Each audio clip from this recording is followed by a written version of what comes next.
Hello, my name is Salman and I'm Assistant Professor of Integrated Science and Humanities at Hampshire College. I'm Kevin Anderson. I teach courses in film and anthropology at the University of Massachusetts, and this is Film Autopsy.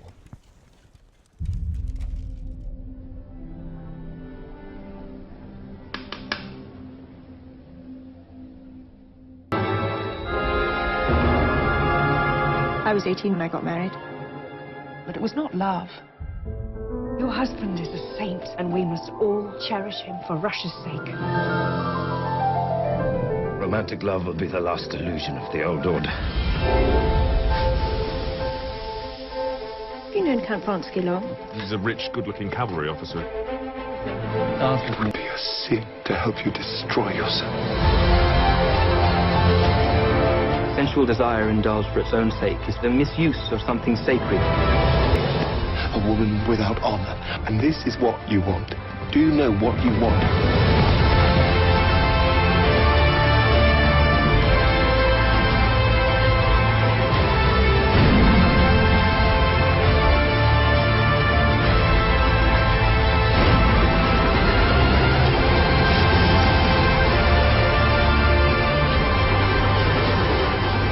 Hello, and welcome to a film autopsy of Anna Karenina.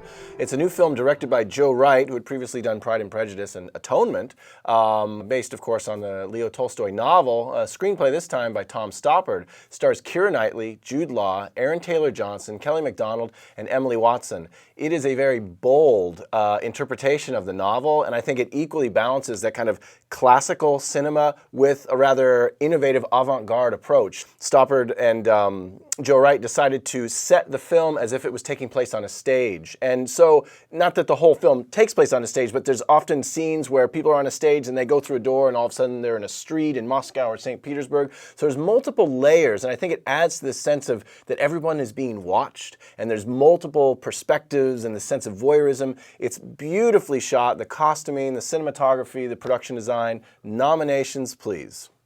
Yeah, I mean, I think it's very interesting, and the set design, and I mean, oftentimes it's just like a painting in the back. I mean, it's not oftentimes. I mean, it is sometimes just painting directly, and the movements are almost like choreographed. In fact, there is one particular scene that comes up in the beginning where the Jude Law character, I mean, like, you know, when he's moving out, and you have sort of like a bureaucratic process going on, and while you are moving around, the bureaucracy moves around with the music and with choreography, and I think those are wonderfully done. And so, some of the scenes they're like that. You almost think they're going to break into song. They're just so beautifully choreographed. It's like, okay, here comes the musical, and of course it's not a musical. But and the music itself is actually is quite well done in those instances, and that's where I would say, like, you know, the emphasis is in those instances, because I thought. The first one-third or one-third was really well done. It was really captivating, but I thought then it started dragging a bit. And was partly, that just Tolstoy's fault? Well, it might be, actually. To be very honest, I mean, I'm more Dostoevsky fan than the Tolstoy fan, because I mean, like, you know, more existential crisis stuff rather than all the family drama. But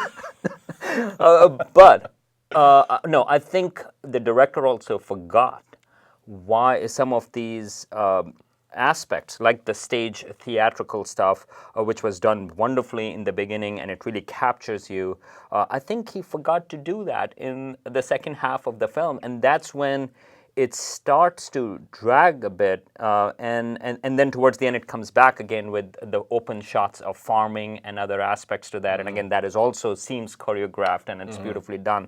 But I really I wanted to like the film, and I liked partially, but I really thought it went too long, and the director kind of lost their way. Okay, I do have to agree in that there was a point about halfway through the film I was like, oh, hey, where did all that theatrical, staged aspect of the film go? And he does seem to like put that on the shelf for a little bit.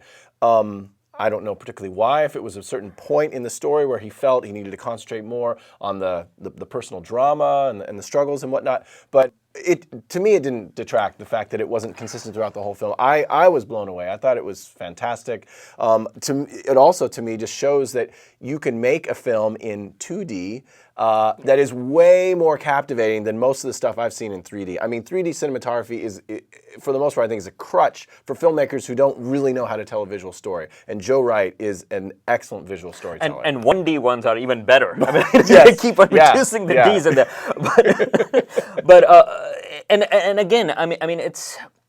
It may be a personal liking also. I mean, with the way the story. I mean, I thought the story drags a bit, even though the screenplay is by Tom Stoppard, who has done some phenomenal stuff in the past, including the ones dealing with this particular historical In stage Russia. In Russian intellectual history. So, I mean, I think all of those angles were there, but somehow.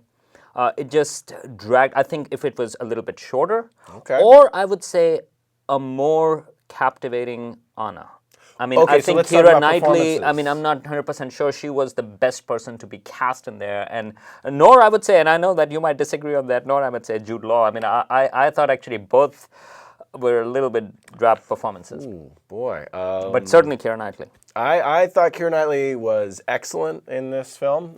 Jude Law, I thought, was perfectly cast because, in a way, there's that kind of surprising aspect that he's not really cast against type, but he plays much older than he actually is, and then much older than his young wife, played by Keira Knightley. And he's very stoic, and he's not very handsome. Maybe he's not ugly, but he's not the charming, kind of sweet guy that we often see him play in films. So I thought that was great. I think Aaron Taylor Johnson, who also had the lead in Kick-Ass, comes in completely transformed in this film as the young army officer who sweeps Kira or Anna Karenina off her feet. That's not really maybe the best way to characterize it. I really liked their love story. I thought it was great. To some extent, I thought of it as like an Eyes Wide Shut, but from a female perspective. It was the pitfalls of actually following your desires and passions. And I think, I mean, of course, that's Tolstoy's work, but I think in the hands of Joe Wright and Keira Knightley in that performance, I think it's handled and delivered very well. Yeah, I mean, I just thought that Keira Knightley, her features and the way she comes off, I'm not 100% sure that, I mean, in terms of that Russian situation at that time would work with that. However, I would say that she does pulls off, and Anna Karenina is not a very sympathetic character in the book also. So, I mean, in that sense, I mean, that comes out in the film where, no, you are not rooting for her. You are not siding with her until towards the end when the whole society turns against her, and that's the only time you feel sympathy for her. So I'm not sure whether it was because of the story that I was not sympathetic, or I really didn't. How it was performed. How it was performed, and so anyway, so yeah, I mean, I can see your point, but I had some reservations, and again, because I thought the movie was also dragging, so they might have been a combination of those factors. Did you see it? I saw it at Amherst Cinema in Cinema big 1. screen. Yeah, so because I know it was also playing in Cinema 2, and I just want to make sure you did see like it's on the big screen version of it. I think the way it is shot is beautiful, and especially the Russian countryside, the way it shows gorgeous. the scenes of train moving, for example, and those type of things. I think those are phenomenal. You know, I think we should have done this in Russian. Okay, all right. Yeah. Maybe we'll do another. The bonus, Autopsy. the DVD commentary on this will be in Russian. Yeah. So I think go and see it. I mean, I think if it's an interesting film, the way it is shot. So yeah, go ahead and see it, but not to be missed. With low expectations. May I surrender all my love to you.